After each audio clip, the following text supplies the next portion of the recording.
Hello, everyone. Thank you for joining us for this live event. And also, thank you to all the ones that will be watching the recording of this event. I have the pleasure to have with me Mark Hunter, one of the leading experts in the world in the sales. Was recently recognized once again as one of the top global guru in the world of sales. And, we want to discover why selling with integrity is the only way to sell. Now, before we're gonna ask Mark to introduce himself, etc., we wanna get an opportunity to get to know our audience, right? So uh, maybe you wanna tell us something about yourself. For instance, Mark is a sales professional. I'm a negotiation, but a former procurement professional. Are you working in sales? Are you working in procurement, or you're working somewhere else? Maybe you want to tell us your location. Mark is connecting out of the US.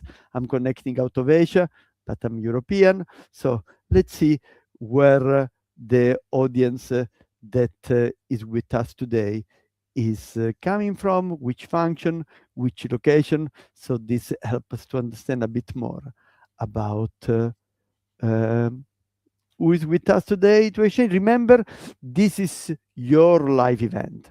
So, I do have a lots of questions for Mark, and I would love, to get more opportunities, to learn about him. But I'm sure you have your question. We also received some question also in the events, right? When we started to, publish the event on LinkedIn, we already received some questions. So let's make sure that we get the most from this event, and that you get the opportunity to to share what you want to get about sales from today, right? So thank you very much, Simone. We have somebody in marketing that is with us. Okay, fantastic. Now, there is a bit of a delay always with the chat, so maybe we are not gonna wait too much, and let's start taking the opportunity to discover some more about our special guest from today, Mark Hunter. Okay, Mark, the floor is yours. Hey, thank you so much for having me. Yes, I'm from the US, been in sales really my whole hey, we've all been in sales our whole lives, right? We just didn't know we were in sales. Anyway, a little bit about my background. It's been an honor for me to be able to write a number of books. My newest book, Integrity First Selling, is coming out now. But I've also written other books regarding prospecting. And more importantly, it's about a mind. And because think about sales, it really is about how you think about yourself and how you think about your customers. So your mindset really drives your sales set. But anyway, a little bit about my journey. I've been doing this for about 25 years. I travel all over the world. 2 weeks ago, I was in Asia, like you you are now. I'll be in South America here in a couple of months. Been already to the Caribbean. I travel worldwide, doing a lot of speaking, a lot of speaking at conferences and major sales events. Received some awards similar to yours, and thank you so much for being such a leader in sales. And everything I do, it's just about sharing. Sales is not a solo activity. Sales is a team sport, and that's what we're going to get to do here today. Just sharing ideas, sharing strategies to help you sell more effectively. Fantastic. Thank you very much, Mark. And you have it in your book. We have it in the title of the event today. Let's try to clarify maybe the fundamentals. What does it mean to sell with integrity? Well, selling with integrity means you're putting yourself first. There's so many tools, so many ways out there that we can reach customers. And if you think about it, everybody is just being inundated with too many messages. And at the same time, the customer has options. If we really want to be effective, we have to lead with ourselves. And if you think about it, do I want to deal with somebody? Do I want to deal with a salesperson who I trust, who I have confidence in? Or do I want to deal with a salesperson I don't have? No, that's pretty obvious. I want to deal with somebody who I trust and have confidence in. This is why integrity, because what it says is it's a belief that says what I share with you is actually what's going to happen. I'm not gonna sell you something that you don't need. I'm gonna sell you a set of expectations that can't be delivered. I'm not about making my commission. I'm about helping you achieve your objectives. And that's the whole focus. It's putting the customer first. Wow. Okay. Right. I guess that's the first message there. Putting the focus on the customer, right? Making sure that it's all about them. But how do we get the customer to engage with us? Maybe you have all the right things, but how about if they don't want to engage? So how do we get the customer to engage with Oh, us? that's the hardest part of all, because I have an expression that your reputation arrives before you do. Because of social media, because of the internet, it is amazing how customers can find out all about you before you reach out to them. This is why it is so important for you to establish a network of relationships, to establish a footprint on the internet, just like what we're doing here today on LinkedIn. It's a footprint. It's sharing with people. And this is so critically important. What I tell salespeople, don't think that you need to have 1,000 leads. What you want to have is you want to have maybe 20 or 25 really good leads. Now, what do I mean by leads? These are people that you know, people that they know you, and you put your life into them. You invest in them. And what's interesting is they in turn will begin to share with other people. Too many times in sales, we think more is better. I really think less is better. Get absolutely focused, know who your ideal customer is, and just focus on those types of people. Stay tight, stay focused, create relationships, and it's amazing. Things will happen.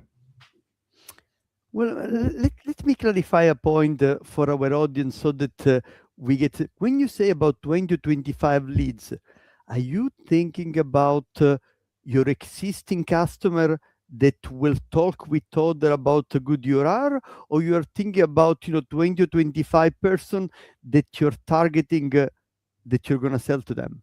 I'm thinking both, because again, if I've sold, if we'll say I'm relatively new in sales and I've only been able to complete a couple of sales, but those customers that I have been able to help, are they telling others about me? Are they helping me become a better salesperson? So I rely on existing customers. This is why I say I never close a sale. I open a relationship. So in other words, I have those people, and then I've got these, and I'm kind of interchanging a little bit leads with prospects, because again, I can get a name. I want a prospect, and I want a highly qualified prospect. So this is really where I'm getting down to. I'm getting very, very tight.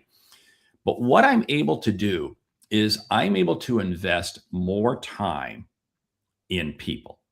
And when I invest more time in people, I really understand what they are. Because my definition of sales is helping others see and achieve what they did not think was possible. Now stop and think about that. My goal is to help others see and achieve what they did not think was possible. Now, in order for me to do that, you have to trust me enough to be able to share with me what it is that you're really looking for.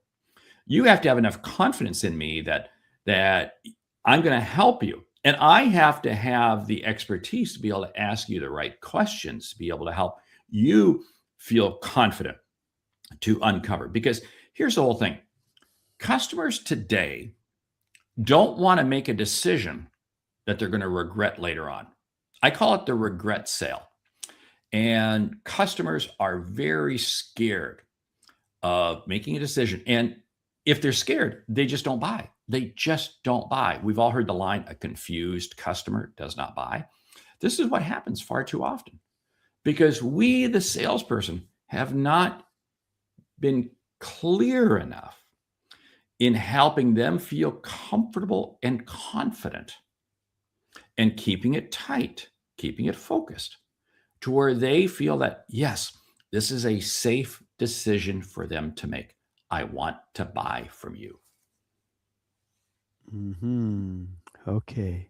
Well, yeah, I'm trying to relate in your comment. First, I love your statement that never close a sale, I open a relationship, right?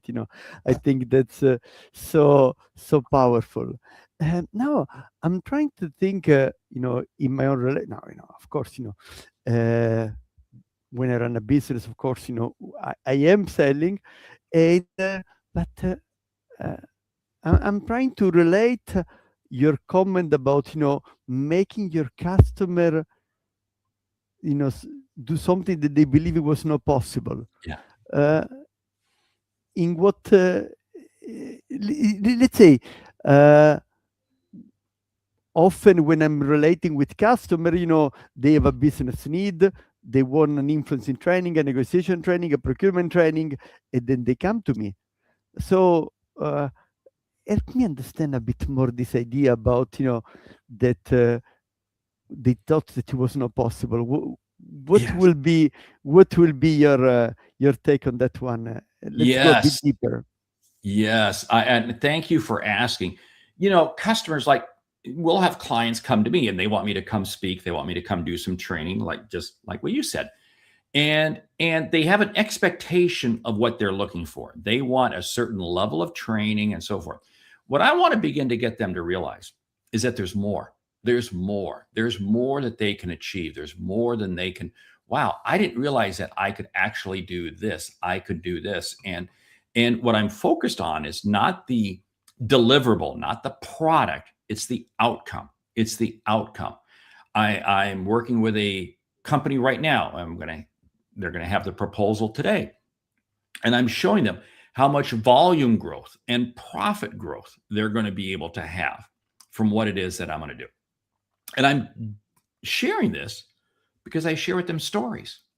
It's interesting. Stories sell. Stories do a great job of selling when the customer can see themselves as being part of the story. So I will share with them today. I was working with a client very similar to you, and they felt the same way. And we were able to do this and this, and they were able to achieve that. And so by sharing a very quick story, we begin to get people to realize that, I can go further. I can achieve more. And what does that do? That creates more value for the customer. And the more value the customer sees, wow, the more they want to engage with you.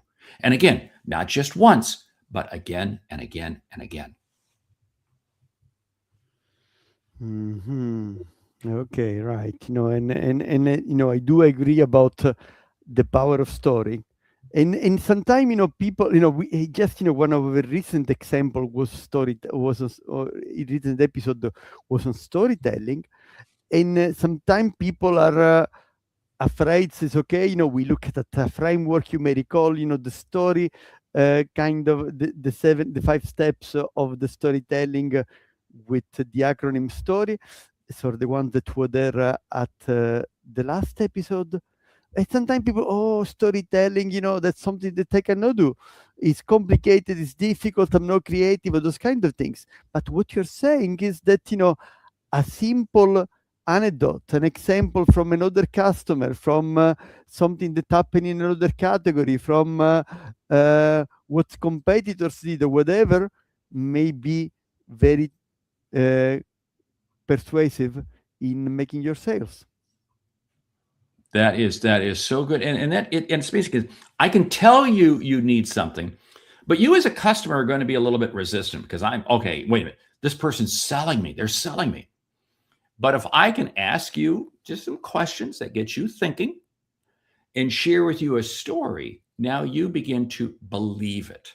And when you believe it, you're much more willing to say yes. And this is the difference that we have to understand that it's not the seller's journey, it's the buyer's journey. And I've got to get the customer to feel comfortable. When they feel comfortable, it is amazing at how they will go ahead and make a decision. And this, again, is why selling with integrity is so important because it allows the customer to feel like you actually care for me. You're actually listening to me. You're asking me questions that help me understand better. And if you stop and think about this, I want to run with this for just a second because we're talking about how do we get customers to engage with us. It's about asking them questions that are relevant to them. asking them questions.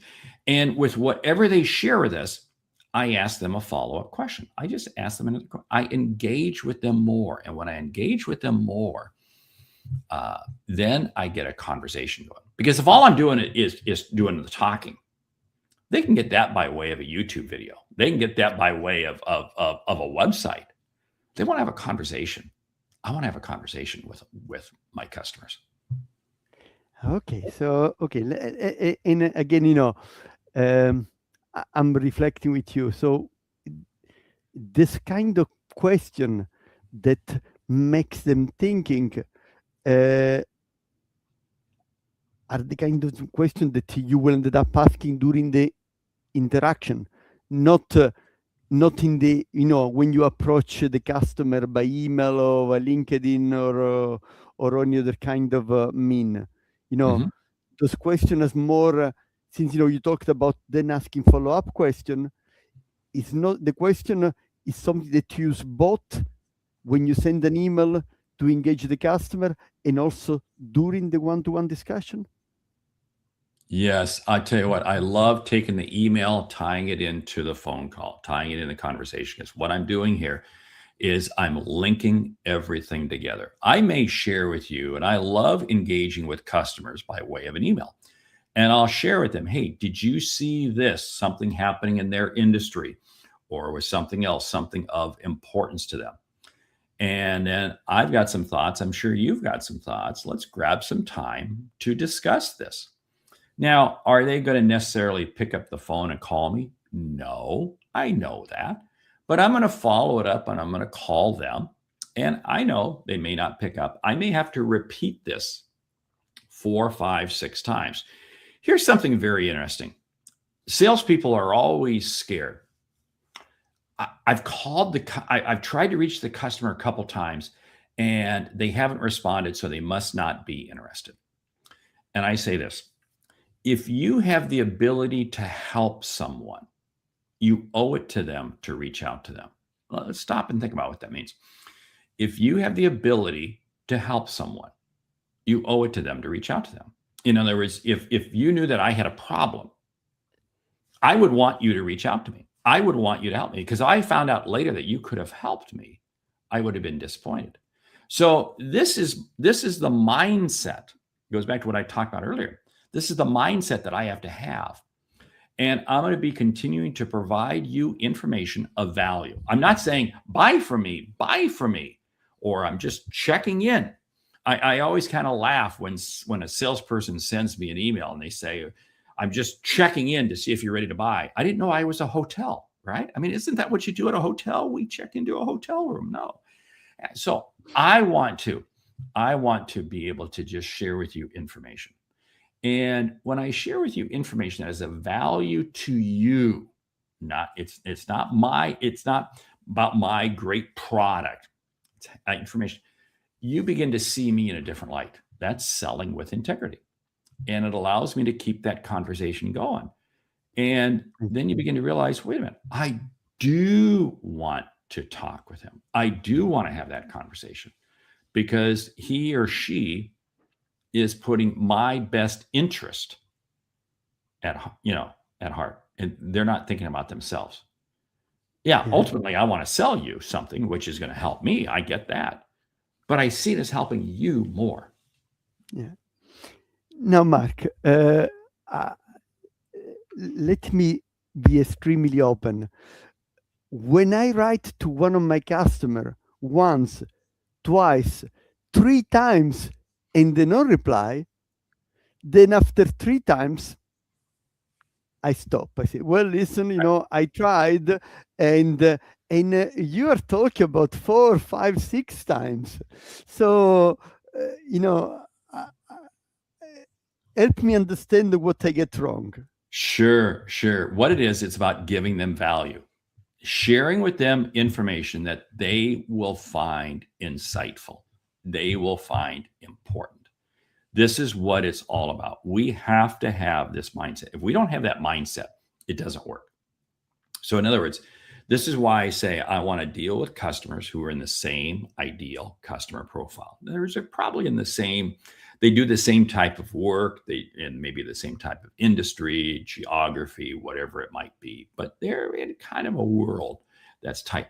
So then when I find information out, I can probably use it with five or six of my prospects, 5 or 6 of my leads.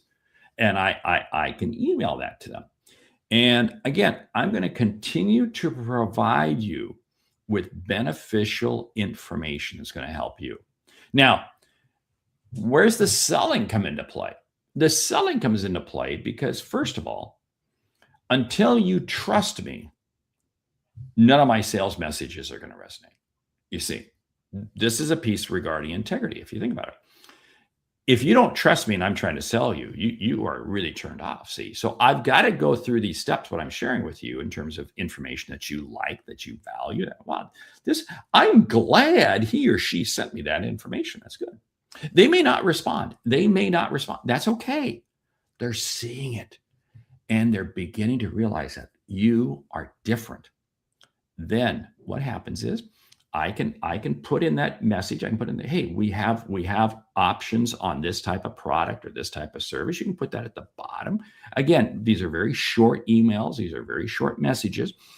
But again, it's and you know what's interesting is they're also undoubtedly going to do like what we are doing here today on LinkedIn. They're going to go out and look at your LinkedIn profile. What's your LinkedIn profile say? You know, what does your website say?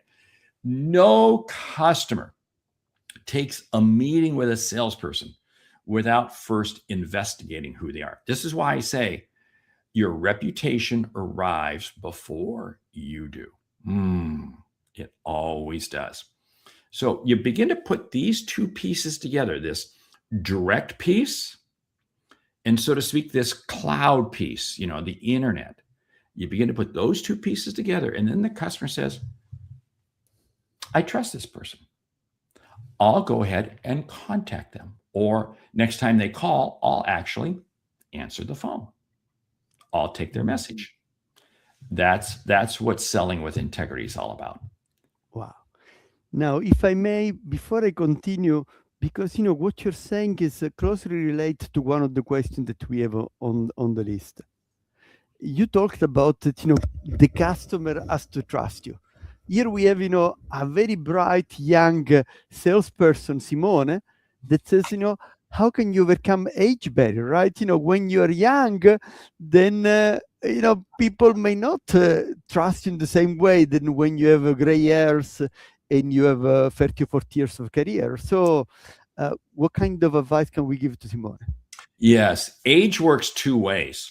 You know, we were kind of joking before we began the show that we're both older. We've been in sales for a number of years. So that gives us some credibility. But it can also turn off younger people. I don't want to deal with somebody old. At the same time, a younger person may say, they're not going to respect me because of my age. They just don't think I've been in sales. The key is this. Am I able to relate to the person where they're coming from? In other words, if I'm a younger person trying to sell to a more mature audience, I have to be able to put in there examples and stories that extend over a longer period of time. 5 years ago, this was happening. 10 years ago, this was happening. You begin to put into play a longer period of time. Now, you say, wait a minute, I didn't participate in that story. I know, but I'm going to share with you a report that came out 5 years ago or 10 years ago. This begins to tell the older person that the younger person has done their homework. See, this begins to say that, wait a minute, this person really isn't just new first day on the job. The questions I ask have to be framed to respect the person. You've been in this job for a number of years. I'm sure you've seen some things change. I'd be curious.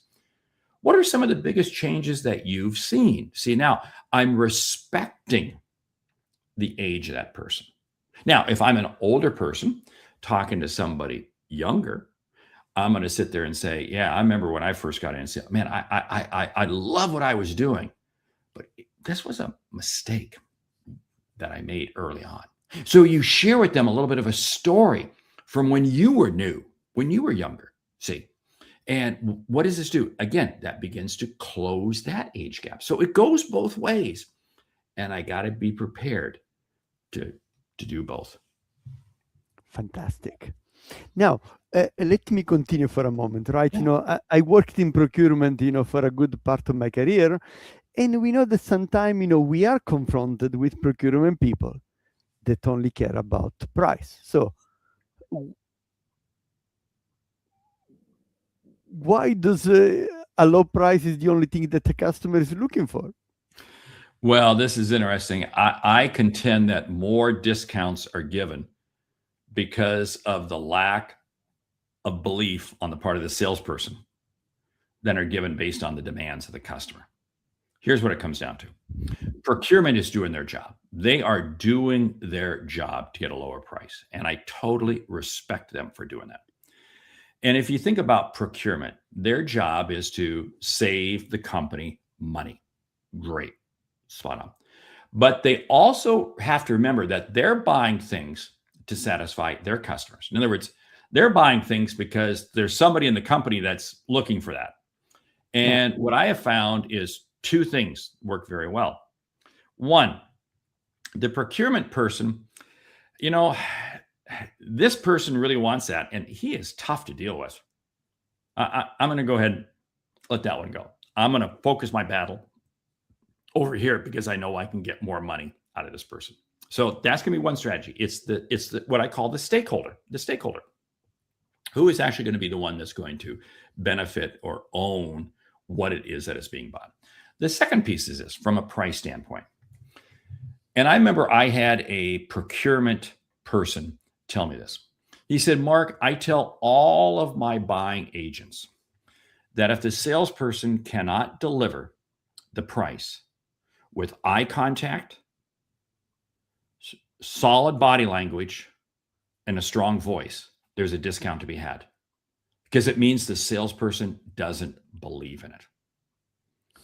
And he went on to say, he said, I also tell my salespeople, I also tell my buyers, just let them put the price and don't say a thing. I mean, let them, because the salesperson will sit there and put the price on the table or share the price. And then because the buyer doesn't respond, oh, well, shall we talk about some other ideas? Shall we and immediately we begin to get a price discount. See, if I'm dealing with procurement people, I have to believe in the outcome I'm going to achieve. I have to be 100% belief in the outcome I'm going to achieve. This is the mindset. And know that this is the best price you can get. Now, if procurement is going to negotiate with you, you have to be prepared to take something off the table. Because if what you do is you sit there and say, oh, I can give you a 10% discount or a 20% discount. You have now told procurement, the next time you come in, there's another discount to be had. There's another discount to be had. So you have to be prepared. And again, no sale is a one-off sale. There's always another sale. There's always another sale. So what I have to be prepared is, if I'm going to go into procurement, here's my offer. And in the offer are several things, several pieces. So if procurement says, hey, your price is too high, fine. We can lower the price. We take this out, this out, this out. Boom. There you go. And again, this gives you pricing integrity. Fantastic. Listen, now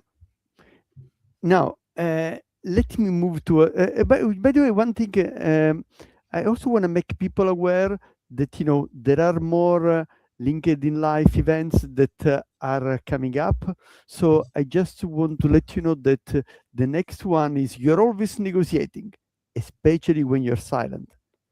Greg Williams, body language expert and negotiation expert. So Greg is also American. He was ranked number 6 in the Global Guru for Negotiation that came out last week. So I think, you want to enjoy this event. So in March, on March 10, then you will have the opportunity to connect and enjoy some more about body language with Greg. Okay.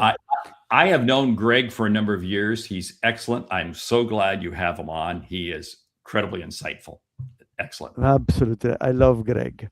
And we were together last year at the Global Guru Conference. And by the way, I hope, Mark, that you're going to be able to make it in October in Bangkok. I need to be there. I need to be there. You Okay. need to be there, exactly. Now, let me ask you one more question. I think, you happen to all the people in our audience that you talk, but things never happen. So how do we get customer to overcome the hesitancy to buy? Yes, the hesitancy to buy stems from two things. One, they either have no intent to buy. In other words, they just had interest. They did not have intent to buy. And this is a big difference. We can have conversations with customers who are, wow, they're taking our meetings, they're taking our conversation, but they don't have intent. The questions I want to ask any person I'm talking to early on, how have you made decisions like this in the past? Because what I'm listening for is what's the process they use? Are there other people involved? Then I'm asking for, what is the reason this needs to be solved? Why do we need to, why are we sitting here? In other words, I want to understand that. And so many salespeople are afraid to ask that question. Now, I'm not afraid to ask it, because if there's not a reason, then and then the follow-up question I ask is, what's your timeline for making a decision? What is your timeline? So I got to get those pieces of information out on the table. And there's nothing wrong with asking those questions. Nothing wrong. And I love it because it begins to help me understand where the customer's coming from. Now, hesitancy. Hesitancy also occurs because they just don't see enough value. They just don't see enough value. And if you think about it, the number one competitor we face is the customer not making a decision, right? Because they haven't seen enough value. They're going to stick with what they're currently doing. So again, this comes back to me not doing a good enough job of understanding what is the critical need that you have. What is the critical problem that you're faced with? And what are the implications if you don't get it solved? I've had this many, many times where customers have said, "Oh, no, we're just going to pass." But then when you begin to say, "Wait a minute, isn't this critical to take care of the expansion of your building to be able to?" Oh, you're right. We do need to make a decision. You see, you have to link your request for them to buy. The sales proposal, the value proposition has to be linked to something that is of urgent and critical for them to solve. Because in this global economy that we have today, customers are more hesitant than ever to spend money because things change. They are like, well, I don't know what it's going to be like tomorrow, so maybe I just better wait. You have to make it absolutely easy for them, because this is the other thing. Because customers have a level of uncertainty, they're waiting until the last minute to make a decision. They are waiting as long as possible to make a decision. This is why, again, I've got to stay in the game. I've got to keep communicating with you. Because again, when they are ready to make a move, I want to make sure that I already understand what it is that you're looking for, where you're going, and we can close the sale right now. Okay. So that's why, those two questions, why you want to make, let's say, why you want to buy now and what's your timeline for decision. These are the key indicator to understand whether they have only interest or interest and intent, right? And a key thing with those, ask those questions early on. If you wait, and you know this, you're the negotiating expert. You ask those questions when you're in the midst of negotiation, you're going to get a different answer from the customer.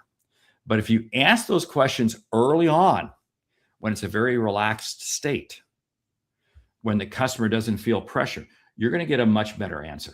You're going to get a much clearer answer as to what are their real motives. And that's going to help you when you get to negotiation.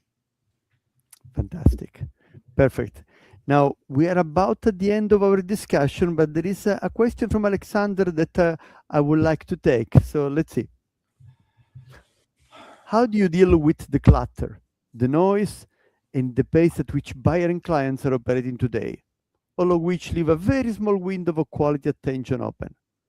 How do you ensure that the brief moment of attention you assure actually translates into trust and action? Great question. Thank you for asking it. This is why you have to be only selling in a very tight space, very what I call my ideal customer profile. Because again, I can't be an expert in everything, and I'm not going to be known as an expert in everything. So if I can just stay very, very tight. Two, this is why I've got to create messaging, the marketing piece out there on the cloud. I've got to have a website. I've got to be AI searchable. I've got to come up on the internet. I've got to be there. So in other words, I'm part of their thinking process while all this noise is going on. Now, again, I'm not looking to necessarily break through the noise. I got to be part of it. Now, here's the key thing, though. This is why I have to be diligent at reaching out to these people. This is where your prospecting comes into play. You have to be, okay, this person could be in the marketplace. I owe it to them. Remember, my definition of prospecting is if I have the ability to help someone, I owe it to them to reach out to them. I'm going to reach out to them. So it's a series of steps on both ways that you are doing, and you're trying to connect, and then ultimately comes together. Fantastic. Listen, we have 2 minutes, Mark. Let me ask you one final question. How will AI change sales? Everything. AI is changing everything because what it's doing is it's allowing information to be democratized. Everybody has access to everything. And this makes it very noisy, even more cluttered than before. And this is why I think selling with integrity is even more important, because customers have all this information. But the problem that I see is that many times they have the wrong information. And our job is now to de-educate the customer, because they may have been reading this, looking at this, and they're thinking that this is where it's at. And I have to de-educate them to bring them back. And I can only do that if I'm able to create a level of trust and confidence. So is AI going to change sales? Yes. It's going to make the customer that much smarter, that much more efficient, and it's going to open up the global marketplace that we are truly all global salespeople. And that means our reputation, this is why I love LinkedIn, is more important than ever, because our personal integrity, who we associate with, the testimonies that we have, all of the recommendations that we have are more important than ever. Wow. Fantastic. Mark, thank you very much. Thank you to our audience for being with us and for raising questions. We could talk for hours, but we know that people have to jump into their next meeting. And thank you for being with us. Thank you for the ones that are watching the recording. And a big thank you for Mark for sharing, some great pills of insight. And I think, I have a full page of notes that I've taken from your discussion, because there were so many things, and I hope that each one of you was also able to get very concrete hints that can help you to become a better salesperson and to understand why selling with integrity is the only way to sell. By the way, let's take the opportunity to remind the people the title of your book, Mark. Integrity First Selling. It's how to create better customers, or how to create better sales with better customers. Because when you sell with integrity, you're going to attract a better customer. Fantastic. Very good. All the very best, Mark. Thank you very much to our audience. Look forward to reconnect the 10th of March. We are going to talk about body language with our common friends, Greg Williams. Take care. Bye-bye.